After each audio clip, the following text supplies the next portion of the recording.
guys, Mayflom here, and there's a party in the studio today because guess what? Blueprint Sketch is in the house, and I'm super excited. Okay, so Cracked Pistachio, it remains #1. You can't see it, but the wall over there, I'm color matched Cracked Pistachio, basically. I just love it that much, and then the color on the other walls in here, really similar too. Anyhow, that's going to remain my favorite, at least for now, of the new Distress. But this one, oh, Blueprint Sketch comes a really close second. And so today I'm going to explain why and kind of show you how I'm using it, what colors, all that good stuff. So let's get crafting. Here you can see Blueprint Sketch in the middle, and you can see how unique it is to all the other colors. Chip Sapphire, Faded Jeans, Mermaid Lagoon, Salty Ocean, and Peacock Feathers. So you can see that within this range of blues, it's very unique and that it's very much, well, a Blueprint Sketch color. And that makes it so fantastic because a couple of reasons. Number one, never really realized this kind of a rich type blue was really missing. I never really, realized that. So I think it's going to be a lot of fun to play with here. And what I have here, a tag that I just stamped with Blueprint Sketch and one of my Tim Holtz Blueprint stamps. And then I used clear embossing powder over the top. Big favorite thing of mine with Distress ink, any of these Distress ink colors plus clear embossing powder when you're stamping and you've got colored embossing. You don't have to buy a bunch of colors of colored embossing powder to get the look. All you need is your Distress ink, and you know I love that. So I'm just applying some of it here. I'm not even going to blend with it because here's the thing. A blue like this, it plays nicely with pretty much anybody. This is not one of those picky colors. This is a staple color.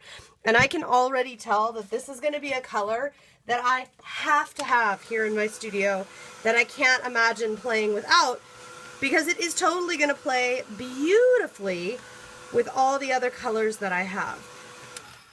Okay, so you can see there it is two ways, both embossed and then stamped. And I'll show it to you one more way here.